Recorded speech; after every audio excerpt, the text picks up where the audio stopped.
Hi, everyone. Welcome to the Sleep Like a Boss podcast. Thank you for being here.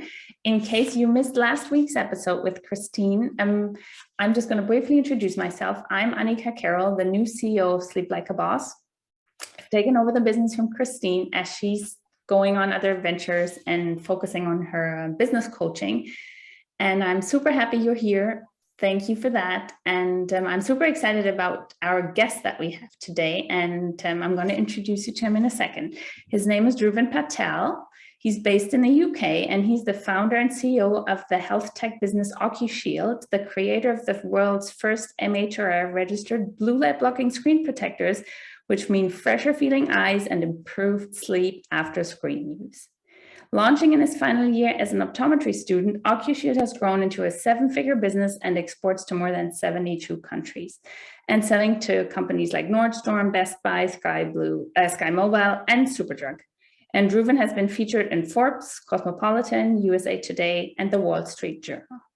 His recent pitch on Dragon's Den was so compelling that it resulted in an offer from not just one, but two dragons, Tej Lavani and Peter Jones, who went head-to-head for Ocushield's business. And that episode is really worth a watch. I peeked into it yesterday, and it was really exciting. So Dhruvin, I'm super excited that you're here. Thank you so much for coming. And we're going to talk about blue light today and how it affects our eyes, sleep, and skin. So thank you for being on the show. Amazing. Thanks so much for having me, Annika. What a lovely introduction. You're very welcome. And I'm so excited that you're here because blue light is a topic I think that affects everybody, because I think there is almost no person in the world anymore who is not exposed to the screens. We just live on screens, I think. And a lot of our clients who we work with, of course, also use screens and do have that sometimes as a part that really does not support their sleep, this exposure to blue light. And I know you studied a lot of that. You went into the whole rabbit hole of blue light and circadian rhythms and sleep-wake cycles. And maybe we can start there. Maybe you can walk us through a little, what is blue light and why is it not good for us? Yeah, totally. So to give you, I started my research in blue light when I was studying optometry at City University.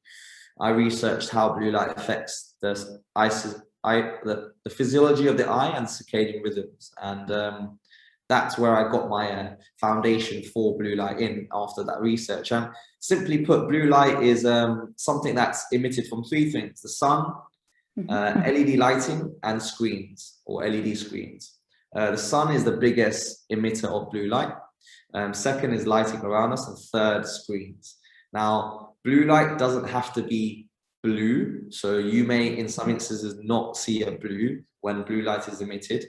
And the reason for this is, let's take it back to the spectrum of light. Let's look, this is probably taking it back to some secondary school or college days when you're going through kind of science and you're thinking about the spectrum of light. On the left-hand side, you have ultraviolet light, which we all know of. We wear sunglasses for to protect ourselves, and that's 0 to 400 nanometers of light. Now, ultraviolet light is definitely invisible. We don't see it, but we know we have to block from it. Then what you have in the middle is the visible light, which is starting at 400, where the blue light is from, 400 nanometers, all the way to, let's say, 800 nanometers, where you have red light. And 800 nanometers onward, you have radio waves, X-ray waves, etc. Right? But what we're concerned on is the visible light in the middle. Now, blue light sits between 380 to 500 nanometers. And this blue light, it has a shorter wavelength of light, but it carries a lot of energy. And what that means is not a lot of it is required to cause harm to us in our different ways, whether it's eyes, sleep, or skin, compared to a red light. Let's say you had a source of red light which had the same intensity as a blue light, right? The blue light will be causing more of an effect because it has a higher energy. And that's why it's important, because when we're talking about screens or lighting around us, they actually have more blue light that's emitted compared to other colors in the spectrum. And combined with that having more energy and a detrimental effect, it's why we should be concerned. So, and why we're concerned about, let's say, screens, for example, is because we're looking at them directly. So it's a direct source of artificial light. and the proximity also is very close to us. Compared to lighting in our surroundings, we're not looking at it, it's kind of a little bit further away. Same with the sun, we don't generally look at it, and it's quite a far bit away. So that's why blue light from screens is something that we should be looking at and being concerned about. So hopefully that gives you a little bit of a foundation on what blue light is and where it comes from. Yeah, I was noticing that the other day. Actually, funnily, I just wanted to tell you that. So we got a new fridge, and it has one of these, you open the fridge and it has LED lighting in it. And geez, at night, like if the kitchen's dark and you open that door, you can actually see the blue of the light, that hue of blue in it. Yeah, so why is that so bad though? Like what does it actually do to us? Yeah, and also just on that point of that fridge lighting, you'll see in new cars that headlights also bright white LED lighting, and they have, you know, some instances you'll see that blue as well that shines through. But yeah, the reason why blue light is bad is you know, let's talk about sleep, because I know the listeners here are concerned about sleep first of all. Blue light, and let's take it back to the prehistoric days, caveman era. If we look at how our ancestors slept or even woke up, during the day they'll be woken up not by an alarm clock but by the sun. You know, the sun will rise, it will be signaling to the body, hey, it's the daytime. Because what happens is when the sun shines is something known as melatonin is stopped being produced. Now, when you get to the evening, when the sun sets, the production of melatonin begins because the body doesn't have a cue to tell itself that it's the nighttime.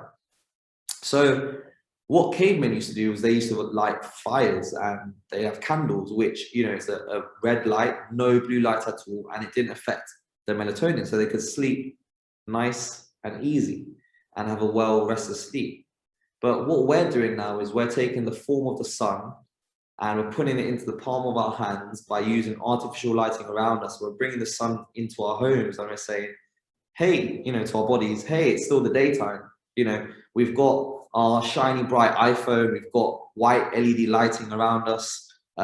Hey, yeah, look, it's the daytime still. So what we're doing is we're manipulating our body to pretend to, you know, not consciously, we're not doing it on purpose, I'm sure, but we're telling the intrinsic biology within us that it's the daytime, and therefore our body shouldn't get ready for sleep, because having high concentration levels of melatonin is what gets you feeling sleepy and what gets you wanting to put your head to bed.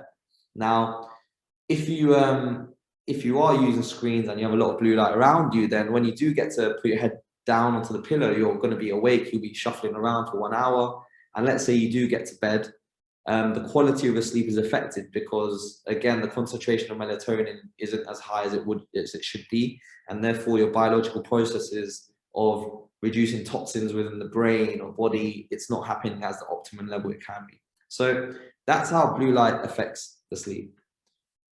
Yeah, and I think that's something that I think we're all victims to, right? Kind of the blue light, like it's just everywhere. We can almost not, well, we can avoid it. There are some tricks, I think, like don't have your LED lights, replace your lights at home with warmer temperature lights.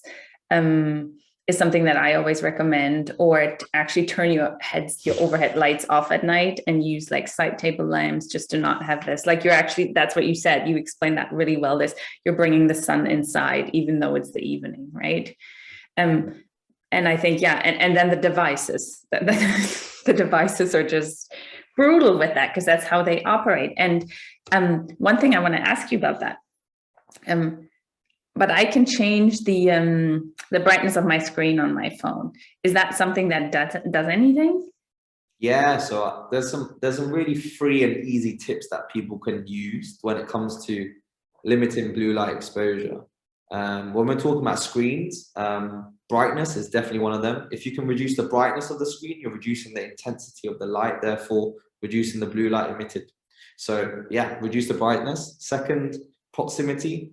I always say when you're using a laptop or monitor, at least have it at arm's length away. That way, you have enough distance between you and the screen. It's a little bit harder with phones because generally you probably won't be able to see what's on there. But if you can bear in mind, you're still holding things further away. So I think those two things are easy and free and can be, done quite easily. And what I'd also said, you already touched on it, is the lighting around us is warmer light bulbs, or a Philips Hue or a Lifex light bulb, where actually, you know, they're smart technology, and they change during the day.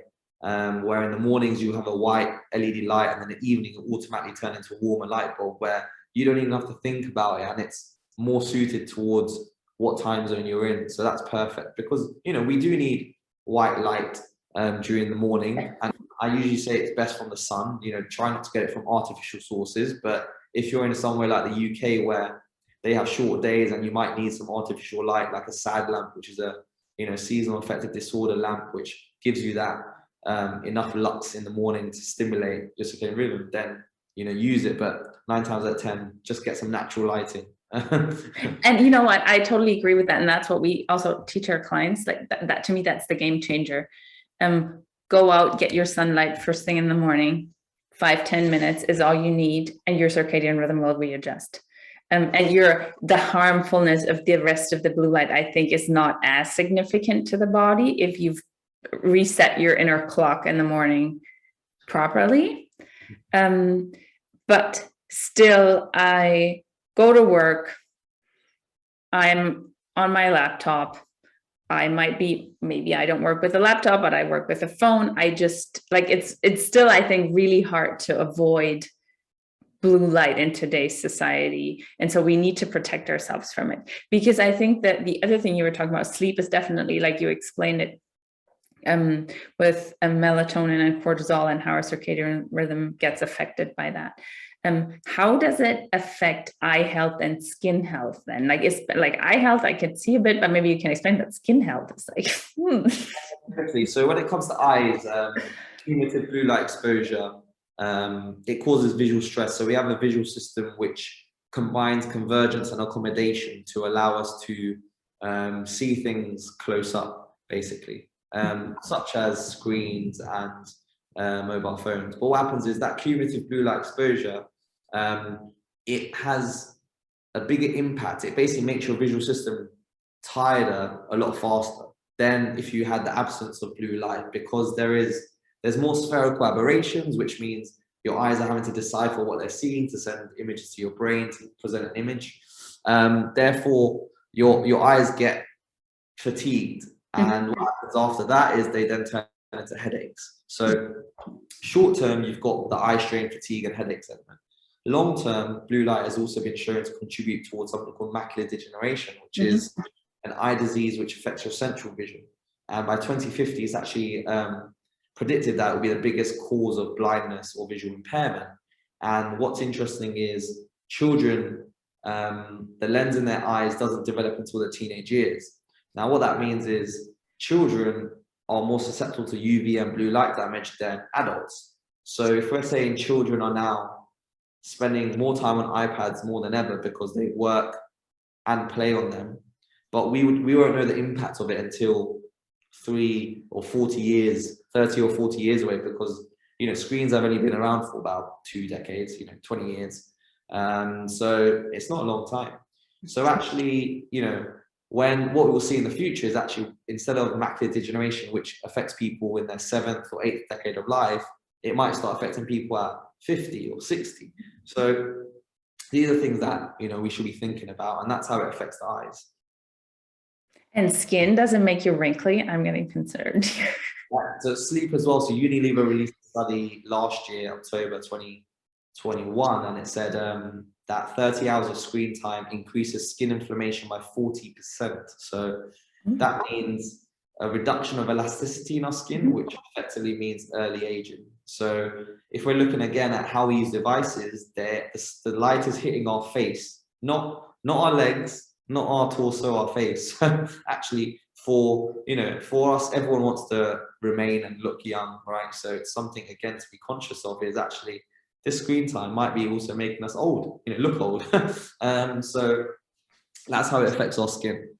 Yeah, and this is really interesting, because it was maybe like last year I read a study about blue. It was one of the first one, and it was very small, so it hasn't really been shown again, I think, up to this point. But it was interesting that they were saying it could potentially also affect thyroid health, because that is something we also look into with sleep. Just because, like you're saying, it goes to your face, but it actually goes to, depending on how big your screen is, it goes to even further down. Like it affects your neck, that this is where your thyroid sits. And there's, it was a very small study, but they had a point, but it hasn't been tested again, I think, or looked into again. But it's really interesting. Like it's not good for us.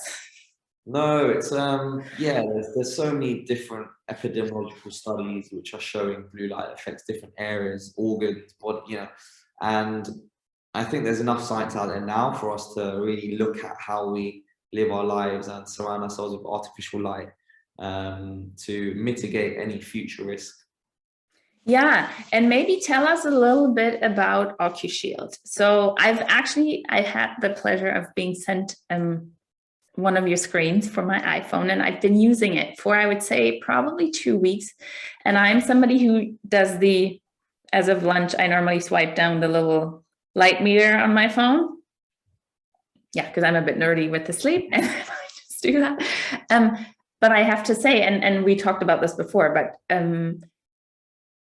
I really do see a difference in how tired my eyes are during the day, because sometimes I'm like, oh, it's just this, like, I don't have energy. I've sat here for an hour and a half, stared at this, and I find it really does make a difference. But maybe tell us a little bit about how it works.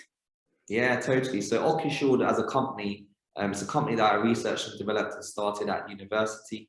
But effectively what we do is we create the world's only medically rated by the FDA and MHRA here in the UK, products such as screen filters, which go across your iPhone, or let's say smartphone, tablet, monitor, and laptop. And what our core products do is they absorb the harmful blue light to make sure that you can keep using your screen. It doesn't change the color on the screen like the software that you talked about, because we understand, we want to watch Netflix in the evening, or we want to send an email without everything looking orange. So we selectively filter out the harmful blue light without changing the colors on the screen. So our core products are screen filters, but we also have blue light blocking glasses. And we also do an OcuLamp, which is our all day, all night lamp, which allows the user to control the color temperatures, the intensity. And it's a great tool for anyone that wants a portable lamp, which can, choose the right color and light for the environment and time of day.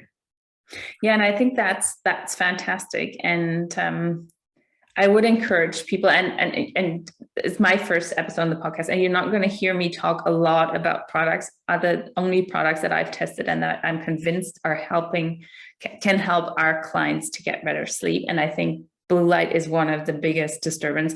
And we know that so many people that we work with have the issue of they might not fall asleep, so they sit in their bed or lay in their bed and scroll social media, or they wake up in the middle of the night and can't fall back asleep. So the first thing you do is you reach your phone and you start scrolling, which to be able to fall back asleep at all that night is absolute killer, because that blue light that comes from that phone is just not going to get you any melatonin. If you're waking up at 4 a.m, you're not going back to sleep if you stared at that phone at 4 a.m.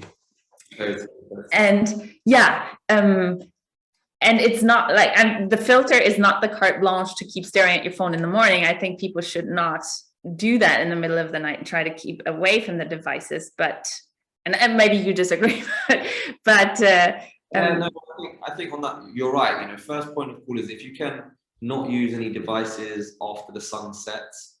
That is the best rule of thumb. But we know life gets in its way. We know we still have to do some things. So if you still have to use your devices, I'd say limit the blue light exposure, use an Ocushield physical blue light filter to remove it. And, that's going to mitigate some of that risk for you. Yeah, and that's great. That is great. Are there any other things in terms of blue light that we should be aware of? Is there any other tips where you'd say, watch out for this? What I would say is just be conscious that screens and lighting around us is getting bigger and brighter. I think I mentioned about headlights, they're getting brighter, bigger and brighter. So this problem is becoming more prevalent. But yeah, I'd say, try to protect yourself, and also if you are looking to protect yourself, look at reputable companies, whether it's in lighting or filters, because there is at the moment there's lots of lots of trash out there, because people have identified blue light as something we should protect ourselves from. But people are creating, if you go on Amazon, you can find a $5 product, but actually it's probably not going to do much for you. So, when you are looking at blue light protection, do your research, because that's going to be important. Great. And yeah, I absolutely agree. And like you said, you're even FDA approved. So that is really great. Yeah, so thank you so much for this. I think this was super helpful for everybody. I think blue light is something you hear us talk about a lot with our clients, because it is just so fundamentally harmful to shifting our circadian rhythm and hurting our sleep.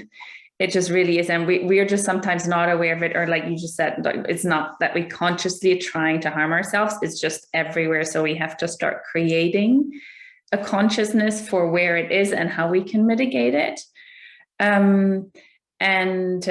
Yeah, I would really like you to maybe quickly say where people can find you if they're interested and try to look into the products more. How do we do that? Yeah, totally. So you can find me at ocushield.com, which is OCUSHIELD. If you want to contact me, use the contact form. I'm sure the message will find me. You can follow me on social. So Dhruvin Patel on Instagram or LinkedIn. I put a lot of eye care content around there and blue light content. My name's spelled DHRUVINPATEL. And yes, and we'll put all that. Yeah, if you can. It's a bit of a mouthful, but yeah, if you can, message me on there. I'd love to interact with anyone that wants to find out more. Great, and we'll put all that in the show notes too, that people can find you directly there through your handle. And thank you so much for having been on the show. This was really interesting, and I hope to see you again at some point on the show, maybe. Thank you so much for having me, Annika. It's been a pleasure. Thank you.